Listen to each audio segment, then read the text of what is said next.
श्री शिवाय नमस्तुभ्यम। दोस्तों, हर हर महादेव। स्वागत है आपका हमारे YouTube चैनल शिव और शक्ति में। अन्नपूर्णे सदा पूर्णे शंकर प्राण वल्लभे ज्ञान वैराग्य सिद्धार्थ भिक्षा देहि च पार्वती माता च पार्वती देवी पिता देवो महेश्वर बांधवा से भक्ताश्च स्वदेशो भुवनत्रयम्। प्रेम से बोलिए माता अन्नपूर्णा की जय। आज की वीडियो में आप सुनेंगे अन्नपूर्णा व्रत की कथा। माता अन्नपूर्णा की कृपा की प्राप्ति के लिए 21 दिनों का व्रत रखा जाता है। कई स्थानों पर 17 दिनों का व्रत रखा जाता है। यह व्रत अघन मास अर्थात मार्गशीर्ष मास में कृष्ण पक्ष की प्रतिपदा से प्रारंभ होकर 21 दिनों तक किया जाता है, मतलब मार्गशीर्ष मास के शुक्ल पक्ष की षष्ठी तिथि तक। और जो भक्त 17 दिनों का व्रत धारण करते हैं वो कृष्ण पक्ष की पंचमी से प्रारंभ करके और शुक्ल पक्ष की षष्ठी तिथि तक धारण करते हैं। और अगर आप 21 दिनों तक या फिर 17 दिनों तक व्रत नहीं कर पाते हैं तो एक समय भोजन करके भी व्रत के नियम का पालन कर सकते हैं। माता पार्वती की यानी कि माता अन्नपूर्णा की पूजा कर सकते हैं। या फिर अगर आप व्रत नहीं भी करते हैं तो भी शुद्ध और सात्विक भोजन लेकर मां अन्नपूर्णा की पूजा आप कर सकते हैं। इस व्रत को धारण करने से धन धान्य पुत्र पौत्र सभी चीजों की कामनाएं पूर्ण होती है। हर प्रकार की सुख संपदा और संपत्ति की प्राप्ति होती है। माता अन्नपूर्णा की पूजा करने से और व्रत धारण करने से सुबह और शाम दोनों समय माता की पूजा आराधना करें, धूप दीप अर्पित करें और व्रत की कथा सुने। इस व्रत की कथा कुछ इस प्रकार से है। एक समय की बात है, काशी में धनंजय नाम का एक व्यक्ति रहता था। उसकी पत्नी का नाम था सुलक्षणा। वैसे तो उसे हर प्रकार का सुख प्राप्त था, लेकिन निर्धनता यानी कि गरीबी ही उसके दुख का कारण थी। अब यह दुख उसे हर समय सताता रहता था। एक दिन सुलक्षणा अपने पति से बोली, स्वामी आप कुछ उद्यम करो तो काम चले, इस प्रकार कब तक काम चलेगा। सुलक्षणा की बात धनंजय के मन में बैठ गई और वह उसी दिन विश्वनाथ शंकर जी को प्रश्न करने के लिए बैठ गया और कहने लगा कि हे देवादिदेव विश्वेश्वर, मुझे पूजा पाठ कुछ आता नहीं है, केवल तुम्हारे भरोसे बैठा हूँ। इतनी विनती करके वह 2-3 दिन तक भूखा प्यासा ही बैठा रहा। इस प्रकार बैठा देखकर भगवान शंकर ने उसके कान में अन्नपूर्णा अन्नपूर्णा अन्नपूर्णा इस प्रकार 3 बार कहा। यह कौन है और क्या कह रहे, इसी सोच में धनंजय पड़ गया कि मंदिर से आते ब्राह्मणों को देखकर पूछने लगा, पंडित जी अन्नपूर्णा कौन है। ब्राह्मणों ने कहा, तू अन्न छोड़कर बैठा है सो तुझे अन्न की ही बात सूझ रही है, जा घर जाकर अन्न ग्रहण कर। धनंजय घर गया और सारी बातें उसने अपनी स्त्री से कहा। वह बोली, हे नाथ चिंता मत करो, स्वयं शंकर जी ने यह मंत्र दिया है, वे स्वयं ही खुलासा करेंगे, आप फिर जाकर उनकी आराधना करो। धनंजय फिर से जैसा का तैसा पूजा पर बैठ गया।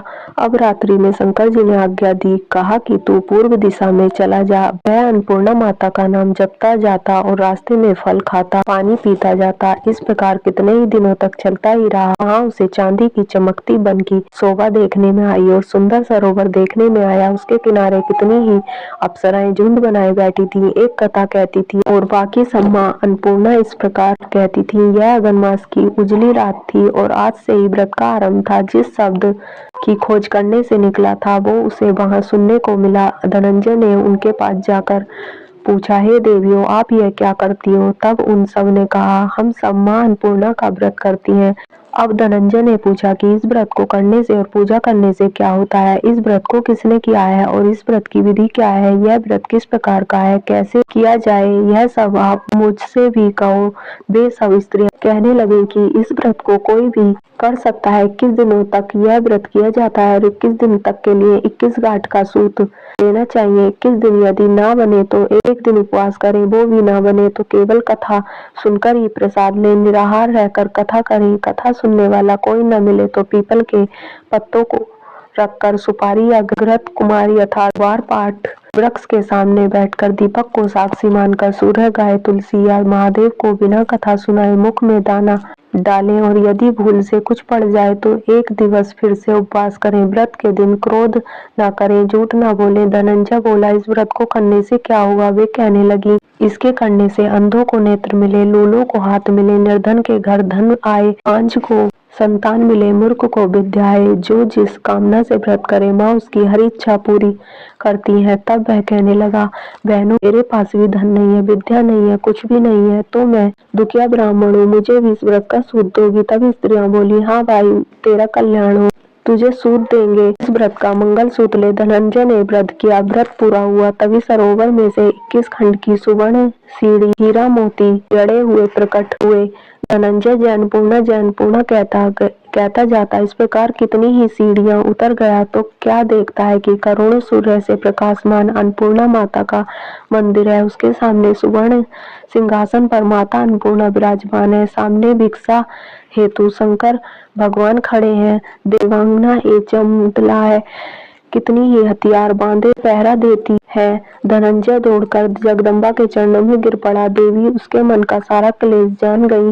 धनंजय कहने लगा, माता आप तो अंतर्यामिनी है, आपको अपनी दशा क्या बताऊं। माता बोली, मेरा व्रत क्या है तो सारा संसार तेरा सत्कार करेगा। माता ने धनंजय की जेब पर बीज मंत्र लिख दिया। तब तो उसके रोम रोम में विद्या प्रकट हो गई। इतने में क्या देखता है कि वह काशी विश्वनाथ के मंदिर में खड़ा है। माँ का वरदान लेकर धनंजय घर आया और सुलक्षणा से सब बात कही। माता जी की कृपा से उसके घर में संपत्ति उमड़ने लगी। थोड़ा सा घर बहुत बड़ा गिना जाने लगा। जैसे शहद के छत्ते में मक्खियां जमा होती हैं, उसी प्रकार अनेकों सगे संबंधी आकर उसकी बड़ाई करने लगे। कहने लगे, इतना धन और इतना बड़ा घर, सुंदर संतान नहीं तो इस कमाई का कौन भोग करेगा। सुलक्षणा से संतान नहीं है, इसलिए तुम दूसरा विवाह कर लो। अनिच्छा होते हुए भी धनंजय को दूसरा विवाह करना पड़ा और सती सुलक्षणा को शोक का दुख उठाना पड़ा। इस प्रकार दिन बीतते गए। फिर अगन मास आया। नए बंधन से बंधे पति से सुलक्षणा ने कहलाया कि हम व्रत के प्रभाव से सुखी हुए,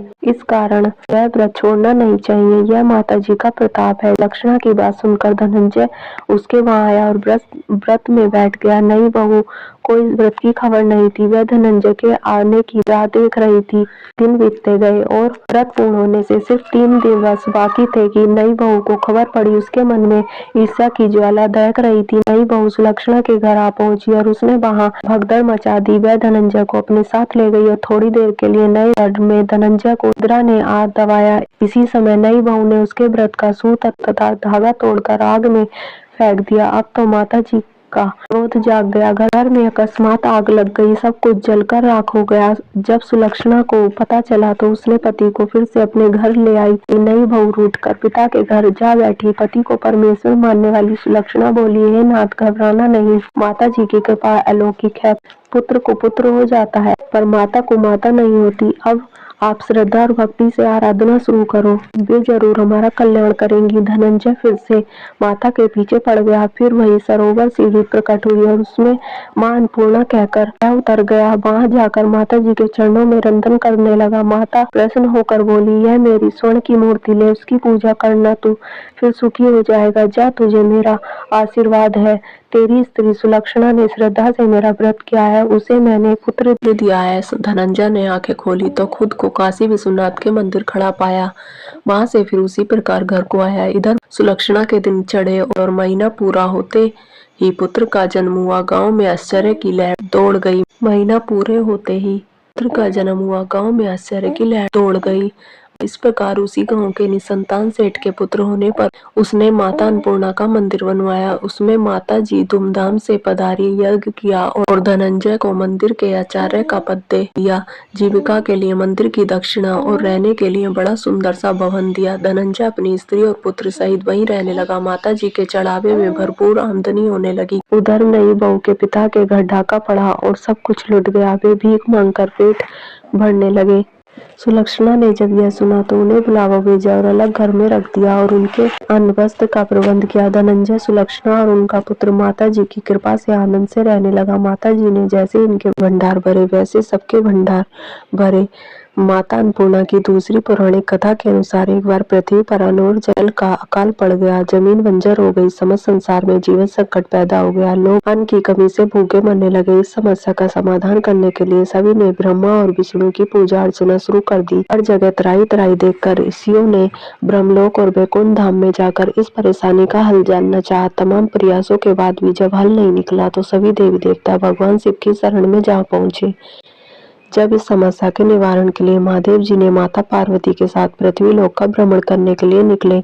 भगवान शिव ने पृथ्वीवासियों के लिए भिक्षु का रूप धरा और माता पार्वती मां अन्नपूर्णा के रूप में पृथ्वी पर प्रकट हुई और समस्त संसार के कल्याण के लिए भगवान शिव ने माता पार्वती से अर्थात माता अन्नपूर्णा से भिक्षा में अन्न मांगा। यह अन्न और जल भोले भंडारी ने पृथ्वीवासियों में वितरित किया और लोगों के भरण पोषण का संकट खत्म हुआ। माता पार्वती जिस दिन मां अन्नपूर्णा के रूप में प्रकट हुई उस दिन मार्गशीर्ष मास की पूर्णिमा थी। तभी से इस दिन को देवी अन्नपूर्णा के अवतरण दिवस के रूप में मनाया जाता है। मां अन्नपूर्णा की तस्वीर में भगवान शिव भिक्षा मांगते हुए नजर आते हैं और देवी अन्नपूर्णा का नंदार्थार्थ सांकवरी भी कहते हैं। अन्नपूर्णा जयंती मनाने का अलग से लोगों को धन और धान्य का महत्व समझाना है। मान्यता है कि अन्न का अपमान करने से घर की बरकत चली जाती है, घर के भंडार खाली हो जाते हैं, इसलिए माता अन्नपूर्णा की पूजा मार्गशीर्ष मास में करने से माता अन्नपूर्णा प्रसन्न होती है। बहुत से भक्त हैं जो कि व्रत धारण करते हैं और कई भक्त हैं जो कि बिना व्रत के भी माता अन्नपूर्णा की पूजा करते हैं। अगर आप पूरे 21 दिन या फिर 17 दिनों का अन्नपूर्णा व्रत नहीं कर पाते तो कम से कम अन्नपूर्णा जयंती के दिन माता अन्नपूर्णा की विशेष पूजा अवश्य करनी चाहिए। अगर आप 17 दिनों का अन्नपूर्णा व्रत धारण करना चाहते हैं तो 20 दिसंबर 2024 को यानी कि बुधवार से अन्नपूर्णा व्रत का प्रारंभ होगा। मार्गशीर्ष मास के कृष्ण पक्ष की पंचमी तिथि का प्रारंभ हो रहा है। 19 नवंबर को शाम को 5:02 से और समाप्त होगा पंचमी तिथि 20 नवंबर को शाम को 4:49 पर। तो सूर्योदय कालीन तिथि के अनुसार 20 नवंबर से अन्नपूर्णा व्रत प्रारंभ हो जाएगा।